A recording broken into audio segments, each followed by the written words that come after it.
চায়নাতে উচ্চশিক্ষায় 2026 মার্চ ইনটেকে কবে থেকে অ্যাপ্লিকেশন শুরু করব, বা আমি যদি অ্যাপ্লিকেশন করতে চাই বা আমি যদি অ্যাডমিশন নিতে চাই তাহলে আমার জন্য কি কি করা দরকার এবং আমি কিভাবে প্রস্তুতি নিলে একটা ভালো ইউনিভার্সিটি, একটা ভালো স্কলারশিপ সহ পছন্দের সাবজেক্টে কিভাবে অ্যাডমিশন নিশ্চিত করতে পারি। তো আমরা সবসময় বরাবরই বলে রাখি যে আর্লি অ্যাপ্লিকেশন, আমরা যখন একটা বিদেশে উচ্চশিক্ষা নিতে চাই তখন কিন্তু সবার আগে একটা অ্যাপ্লিকেশন কিন্তু খুব বড় একটা রোল প্লে করে, এবং এইটা তার থেকে বড় হলো যে আমার অ্যাডমিশন, অ্যাকসেপ্টেন্স, স্কলারশিপের উপরে একটা বড় ইফেক্ট ফেলে যে আপনি কখন অ্যাপ্লিকেশন করছেন, কিভাবে অ্যাপ্লিকেশন করছেন এবং সেই ওয়েটা সঠিক আছে কিনা, এবং আপনি যে টাইমিংটা আপনি নির্বাচন করছেন সেটা কতটুকু অ্যাপ্রোপ্রিয়েট।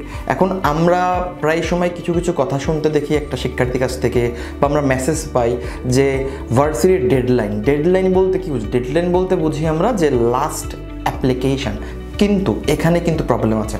আপনাকে বুঝতে হবে একটা ইউনিভার্সিটিতে কিন্তু কখনোই একটা সাবজেক্ট অ্যাডমিশন হয় না। একটা ইউনিভার্সিটিতে কিন্তু মাল্টিপল সাবজেক্ট অ্যাপ্লিকেশন। আমি ধরলাম একটা লেটসে একটা ইউনিভার্সিটি এক্স নামে একটা ভার্সিটি যেখানে আপনার 5টা মেজর সাবজেক্ট আছে। সেখানে computer, electrical, mechanical, civil, international trade, এই 5টা সাবজেক্ট আছে। এখন আপনি ওই 5টার জন্যই কিন্তু ভার্সিটি কিন্তু একটা ডেডলাইন দিয়ে রেখেছে। সেটা ধরলাম আমি ডিসেম্বরের 15 তারিখ বা ডিসেম্বরের 30 তারিখ একটা ডেডলাইন আপনাকে দিয়ে রেখেছে ভার্সিটি। এখন আপনি যদি চিন্তা করেন না ভার্সিটি তো ডেডলাইন এখনও আছে, তাহলে আপনি কিন্তু চাইলে 15 তারিখের পরে অ্যাপ্লাই করতে পারবেন। ইয়েস, আপনি অ্যাপ্লিকেশন কিন্তু করতে পারবেন লাস্ট ডেট পর্যন্ত, কিন্তু আপনি কি আদৌ শিওর রয়েছেন যে আপনার অ্যাকসেপ্টেন্সটা হবে কিনা? কেন? কারণ প্রত্যেকটা ইউনিভার্সিটি কিন্তু প্রত্যেকটা সাবজেক্টের কোটা থাকে, যে আমি কম্পিউটার সায়েন্সে 40 জন নিব, আমি ইলেকট্রিক্যাল 40 জন নিব, এইটাতে 40 জন, এভাবে একটা কোটা থাকে। এবং এখানেও আরেকটা কোটা থাকে, আমি বাংলাদেশ শিক্ষার্থী কতজন নিব।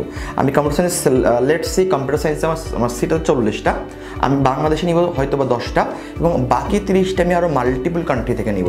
এখন আপনি যে অ্যাপ্লাই করছেন লাস্ট ডেটে, সেটা কি আদৌ আপনি 10 জনের মধ্যে আসছেন?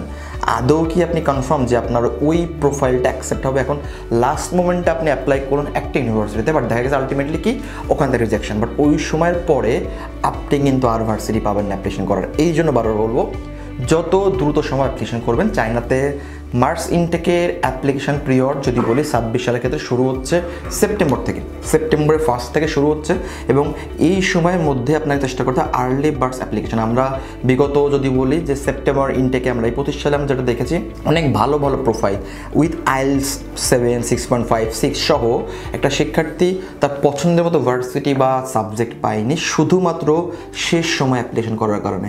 আমরা অনেক শিক্ষার্থী দেখেছি ভালো profile, but say early application করার কারণে একাধিক ইউনিভার্সিটি থেকে অ্যাপ্লিকেশন অ্যাকসেপ্টেন্স পেয়েছে। এমনও শিক্ষার্থী আছে যাদের 3টা 4টা ইউনিভার্সিটি থেকে তাদের JW202 অ্যাডমিশন এসেছে। সুবিধা কী হয়েছে? সে কিন্তু সেগ্রিগেট করতে পেরেছে যে আদৌ তার কোনটা বেটার, এইটা কোন দিক থেকে ভালো, ওইটা কোন, দ্যাট মিনস কম একটা যেটাকে বলে সেটা হলো, যেটা বোঝায় আমি যদি বলি যে আপনি কিন্তু কম্পেয়ার করতে পারছেন কোনটা ভালো কোনটা খারাপ। বাট লাস্ট মোমেন্টে গেলে এই সুযোগ থাকে না। এবং অনেক শিক্ষার্থী লাস্ট মোমেন্টে একটা অ্যাপ্লিকেশন করে একটা অ্যাকসেপ্টেন্স আসছে, বাট সেটা সাবজেক্ট পছন্দ হয়নি, ভার্সিটি ভালো লাগেনি, কস্টিং বাড়ছে, আলটিমেটলি সিদ্ধান্ত হচ্ছে যাবো কি যাবো না। অনেক হয়তো বা চলে যাচ্ছে যে তার পছন্দ হচ্ছে না, আবার চেঞ্জ করা লাগতেছে। সো এই বিপদ এড়ানোর জন্য বারবারই বলবো চায়নাতে অ্যাপ্লিকেশনের জন্য যত দ্রুত সময় অ্যাপ্লাই করবেন, এবং সেটা যদি হয় সেপ্টেম্বর 1 থেকে শুরু করবেন। যত আর্লি অ্যাপ্লাই করবেন তত ভালো ভার্সিটি, তত ভালো সাবজেক্ট, তত ভালো স্কলারশিপ আপনি কিন্তু ম্যানেজ করতে হবে। চায়না উচ্চশিক্ষা যদি আপনার কোনো আরও আগ্রহ থাকে, জানার থাকে, আপনি যেন হোয়াটসঅ্যাপ করতে পারেন, অফিস ভিজিট করতে পারেন। আমরা WWC 6 বছর বেশি সময় চায়না বিভিন্ন ইউনিভার্সিটি স্কলারশিপ নিয়ে কাজ করে আসছি। আশা করি আপনার উচ্চশিক্ষার জার্নি WWCর সাথে শুভ হবে। ভালো থাকবেন। আসসালামু আলাইকুম।